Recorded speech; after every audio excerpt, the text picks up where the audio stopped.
Bienvenidos, este es el magazine Organization Studies. El día de hoy vamos a tener un recorrido por los principales temas de los estudios organizacionales, desde el origen del campo, las diferentes perspectivas que se han desarrollado y todo en compañía de unos grandes expertos. Ahora, me gustaría precisar el origen de este campo. Hace aproximadamente 3000 años hay autores que afirman que la actividad administrativa existió, pero hoy en día estamos debatiendo sobre cómo esta ciencia o cómo este estudio en las organizaciones se va a empezar a teorizar. Han surgido diferentes etiquetas: teoría organizacional, estudios organizacionales, posturas americanas y europeas. Queremos precisar cuál es la diferencia entre ellas dos, cuál básicamente ha sido su desarrollo y cómo las diferentes constituciones sobre estas temáticas han podido participar dentro de las organizaciones. Es por eso que nuestros expertos son muy ligados a este campo y nos van a dar aportes bastante interesantes. Desde la época de la primera revolución y la segunda revolución industrial surgió el capitalismo comercial. Ahí se entendió que las organizaciones tenían vida, estaban compuestas por personas que actuaban e interactuaban entre ellas para poder generar relaciones sociales. Que estos fenómenos organizacionales son parte del diario vivir de estos estudios. Este es el objeto principal. La teoría organizacional, que venía desde la postura americana, y los estudios organizacionales desde la postura europea, se vino desarrollando desde un campo bastante similar. La cuestión de etiquetas simplemente ha sido una diferenciación que los propios académicos han tratado de postular dentro de sus publicaciones. Es por eso que este recorrido a través de organizaciones como el IGOS, que es la Organización de Estudios Organizacionales Europea, vamos a comprender esta diferente teorización. Muchas gracias y bienvenidos a este proyecto.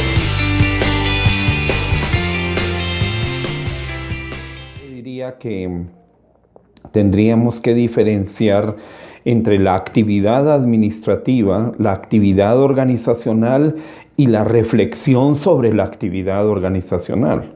Entonces, la actividad organizacional comenzó, yo creería que cuando comienza el primer ser humano, en el sentido de que la actividad administrativa es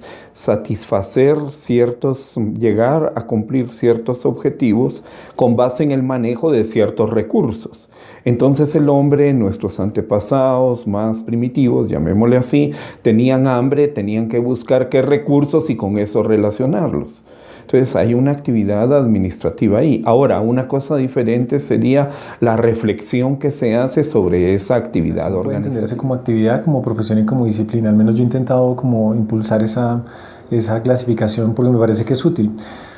Como actividad, en efecto, o sea, uno puede mandarla incluso claramente en la revolución del Neolítico, las primeras civilizaciones, el pueblo de los sumerios, la construcción de las pirámides, el florecimiento y la caída de los imperios.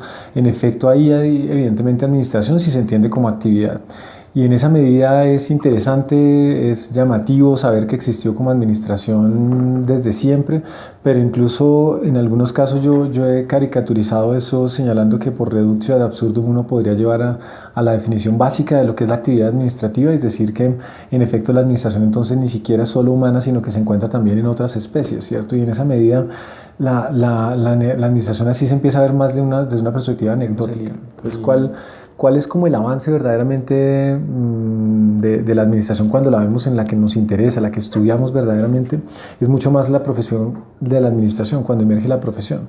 Y cuando la profesión emerge con algunos antecedentes en el cargo del ministro y esencialmente en el contexto de las revoluciones industriales, con esta nueva sociedad del capitalismo financiero y en particular con la separación que hay entre la propiedad y el control y en lo que era la persona del empresario, y se torna ese empresario meramente capitalista, es decir, solo dedicado esencialmente y primordialmente al lucro, a la inversión con interés del lucro. Es ahí donde hay unas funciones que quedan libres y es ahí donde emerge la profesión de la administración. Entonces ahí es donde más importa. Pero ¿en dónde viene el vínculo esencialmente con los estudios organizacionales? Cuando la administración no solo deviene como profesión, sino deviene como disciplina. En realidad, cuando la administración se preocupa por investigar, cuando se empieza a conformar como un campo de conocimientos, y ahí sí, aunque hay algunos antecedentes a inicios del siglo XX, en realidad eso termina pasando de manera amplia hacia mediados de siglo, en particular en Estados Unidos inicialmente, con unos informes que se dan de Ford Foundation y Carnegie Foundation, en donde hay unas demandas muy claras, tanto por calidad como por el desarrollo de investigación, de hecho la investigación vinculada a la calidad. El concepto de organización, concepto abstracto de organización como un objeto de estudio, diferente a la idea de organizar cosas, digamos, nace más o menos al tiempo con la administración, digamos, son como dos conceptos que van paralelos. Y yo creo, para mí me parece que la primera idea de organización en la administración surge a través del Taylorismo, pero con la idea de Taylor en que la organización era el taller de producción. Me parece que es la primera idea de organización. Tú sabes que las funciones de la administración son el diseño, producción y distribución de bienes y productos.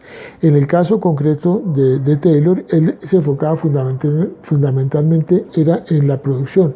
Y en ese sentido, la organización la podríamos concebir o se podría concebir como el taller de producción, en el cual, digamos, el entorno no era importante. Posteriormente, el concepto de evolución fue evolucionando, y yo creo que a partir, digamos, de la teoría sistémica, aunque antes con los estudios de Fayol ya se estaba empezando a conseguir que la organización no era un ente aislado, sino que tenía mucha interacción con su entorno. Entonces, posteriormente, a partir de los estudios de Fayol y sobre todo después, en los años 60, con el enfoque sistémico, se concibe ya más la organización como un ente de carácter. Se hace una analogía, si bien en la época de Taylor se hacía una analogía con la visión mecánica de la organización, ya posteriormente con la visión sistémica se hace una analogía es con elementos orgánicos, ¿sí? Entonces se utiliza todo el arsenal, digamos, de conceptos de las teorías biológicas aplicables a la teoría organizacional. Entonces se empieza a hablar, por ejemplo, de la ecología organizacional, se empieza a hablar de conceptos como sinergia, etcétera, que eran conceptos que anteriormente no existían. En la visión de Taylor, esos conceptos no existían porque era totalmente autónoma, porque se interesaba en producir, porque no le interesaba distribuir sus productos, porque se distribuían automáticamente. Por eso Ford pudo producir no sé cuántos millones de carros y no se preocupaba porque todos eran iguales, pero todos los vendía. Ya en este momento, en el año 2018, sería imposible una producción en serie sin tener en cuenta antes que yo lo voy a poder distribuir, lo voy a poder vender o qué relación va a tener con el entorno. Entonces yo creo que, digamos, si uno mira la evolución de la teoría organizacional, yo diría que tiene ese primer momento correspondiente a Taylor, después va evolucionando, se va complejizando, ya para el estudio de las organizaciones, si bien nace inicialmente a partir, digamos, de analogías con la ingeniería, sin embargo las ciencias sociales cada vez van cobrando más importancia en ella. Entonces la psicología, la sociología, la ciencia política, la antropología, todos van trayendo conceptos nuevos para entender las organizaciones. Igualmente la historia empresarial finalmente es una historia de cómo evolucionan las organizaciones. Yo creo que lo que tienen en común es el objeto de estudio, que es la organización.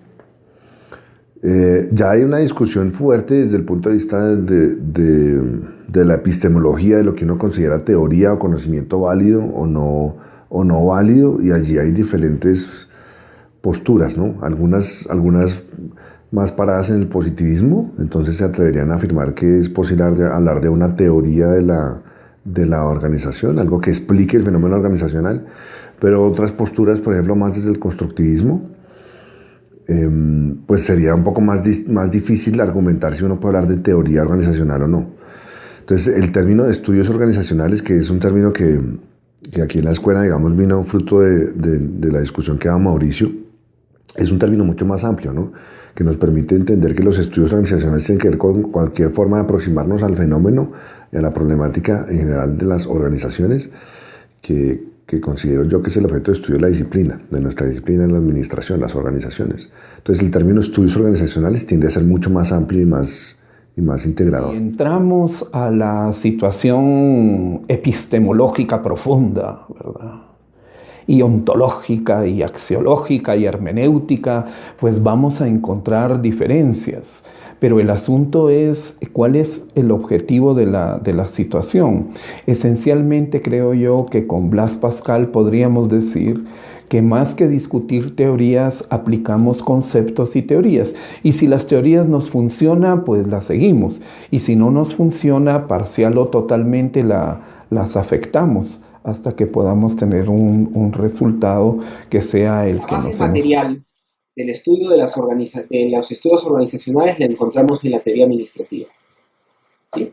Solamente que el objeto de estudio de la teoría administrativa, o la razón de ser de la teoría administrativa, se centraba sobre todo en el tema de la productividad y la eficacia. No concebía a la organización como objeto de estudio, menos las dinámicas sociales, porque además no tenía cómo. Ya en el campo, digamos, de los estudios organizacionales ya hay un foco distinto, en donde lo que se estudia son las organizaciones y la relación del medio ambiente y su interacción con el medio ambiente. Por lo tanto, sí hay una relación con la teoría administrativa, pero tienen objetos de estudio totalmente distintos. ¿Sí? O sea, digamos, podemos encontrar similitudes, pero no podemos decir que la teoría administrativa es el objeto de estudio de la organización. De ninguna manera. Siguiendo con la presentación del origen del campo de los estudios organizacionales, vamos a dar a conocer dos grandes perspectivas identificadas por los autores del libro Estudios Organizacionales o Organization Studies, Fundamento, Evolución y Estado Actual. Comencemos con la primera perspectiva. Se llama Estudio Organizacionales Norteamericano, identificada con la sigla EON. Comenzó a constituirse a finales del siglo XIX, tuvo una maduración alrededor o entre 1945 o 1970, dándole ya formalmente como campo, y su desarrollo ha sido desde a finales del siglo XIX, todo el siglo XX, hasta hoy en día. Podemos identificar, resaltar o concluir de esta mirada americana o estudios organizacionales norteamericanos, que ellos se basan mucho del pragmatismo, del utilitarismo para hacer su investigación. Son muy eficaces, entonces su avance o su fluidez para la investigación es más rápida en comparación con otras perspectivas. Eso no quiere decir que no sea tan importante la investigación, sino que se identifica mucho por los resultados, por los números, por la información, por la estadística en su investigación. Pasando a la otra gran perspectiva, esa perspectiva se puede llamar como una alternativa. Esa se llama Estudio Organizacional Europeo o identificada con la sigla EOE. Esta perspectiva nace de una reacción, una contraciencia hacia la perspectiva americana.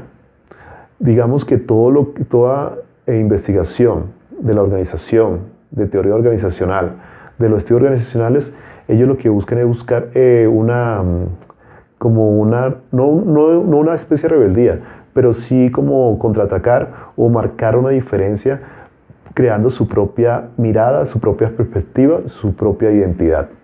Es una perspectiva que está muy emergida de las ciencias sociales. No solamente es importante, pero sí lo tiene en cuenta los resultados, sino que es más enriquecida en la parte de teorizar. La parte de teoría, la teorización es más elaborada. Es de carácter más cualitativo que cuantitativo, que en el caso de los estudios organizacionales norteamericanos. Es articularnos por ahora con las dos grandes perspectivas. No casarnos o irnos a un extremo, a un polo o al otro polo, sino que poder combinar las dos perspectivas, estudios organizacionales americanos, estudios organizacionales europeos, combinarlas, buscar cimientos que tengan similitud, consolidarse y obviamente dejando la puerta abierta de coger elementos típicos de nuestra región, por ejemplo en Colombia, de nuestra cultura, de nuestros hábitos, que sea flexible para poder darle una solución a un concepto o una mirada más correcta cada vez a nuestras necesidades en la cuestión de organización, organizar y organizando. Esa es la aproximación, por ejemplo, del texto de Juan Javier, de Frida y de Mauricio, ¿cierto? Ahora, ellos hacen la diferencia entre estudios organizacionales europeos y estudios organizacionales norteamericanos. Yo particularmente no comparto esa división, que ellos saben, hemos discutido mucho, somos muy amigos, porque tú de alguna otra manera acotas el campo a partir de un asunto geográfico. Pero en el caso de Estados Unidos, y hay varios textos que comentan eso, hay muchos europeos que se van a Estados Unidos y desde Estados Unidos desarrollan su propuesta teórica sobre el tema de los estudios organizacionales. Entonces, tratar, digamos, de hacer una una diferenciación, una clasificación, una tipología a partir de lo que es europeo y norteamericano me parece muy forzado, porque la realidad no es esa. La geografía, o sea, las divisiones, digamos, de los marcos teóricos no están definidas por el tema geográfico. Digamos, me parece el asunto muy forzado. Pero volviendo a tu pregunta, sí hay una diferencia. Hablar de que hay 10, la anglosajona, francófona, germánica, la escandinava, la asiática, la africana, la latinoamericana y la brasilera. Sin embargo, vamos a resaltar las más importantes. En este caso, podemos hablar que en el caso de Europa hay una gran referencia que es la francófona, que desde 1970 básicamente empezaron a analizar los fenómenos de los estudios organizacionales como fenómenos, las organizaciones como fenómenos que hacían parte de la sociedad y eran entidades interdependientes. Además, implementaron una metodología básicamente cualitativa. Está también la escandinava, que es básicamente la que desde 1960 habla de la perspectiva de los stakeholders, el tema administrativo, la estrategia, cómo el género, las mujeres también hacen parte de las organizaciones dentro de la sociedad. De Europa Oriental podemos resaltar el tema de las organizaciones en un antes y un después. Antes de la caída del muro de Berlín, que básicamente lo que significa o se preocupaban los estudios básicamente era por la administración central, la racionalización de procesos, pero desde 1989 de la caída de Berlín se preocupa más por analizar el contexto político, económico y social. De la asiática pues tenemos que son una diversidad de países. Desde 1980 se hace, digamos, un estudio, pero básicamente lo que resaltan los estudios organizacionales es que hay, digamos, unos antecedentes generales, en este caso, que son basados en el confucianismo, el yin y el yang, en el tema del taoísmo, que hacen parte de la cultura asiática. Por otra parte está la perspectiva africana, que desde 1970 nos habla sobre, digamos, hace una crítica a las teorías, a los estudios organizacionales de Europa, de Estados Unidos, y se basan básicamente en un conocimiento autóctono, de construir unos estudios organizacionales autóctonos basados en una perspectiva del Ubuntu, que es básicamente una organización no está para que el individuo reciba, sino para lo que dan. Por otra parte, también hablamos de la latinoamericana, que básicamente tiene un sesgo colonial, es decir, hace una crítica al colonialismo, del conocimiento, y también hay una crítica hacia los académicos de Latinoamérica, que no hay un diálogo entre ellos. Entonces, también a partir de sus realidades, digamos, en este caso el contexto, basan muchos estudios organizacionales en el estudio de la inequidad, la pobreza que hay alrededor de las organizaciones, que existen en las organizaciones dentro de esta zona, de esta latitud. Esos son básicamente digamos, las perspectivas más importantes. Bien, y eso sí diríamos, justamente ese es mi proyecto al día de hoy. De hecho, mi proyecto se llama de social identificación de los estudios organizacionales colombianos. Y entonces, ¿por qué va hacia la identificación? Porque en efecto es un proceso completamente naciente, está en curso, digamos, es algo en lo que nos dedicamos algunos compañeros y yo, liderados por Diego René González Miranda de la Universidad de AFIT hace un tiempo, que de algún modo empezó a decir lo que mencionábamos ahora, y es como ya reunamos a la gente que está trabajando en el campo de los estudios organizacionales.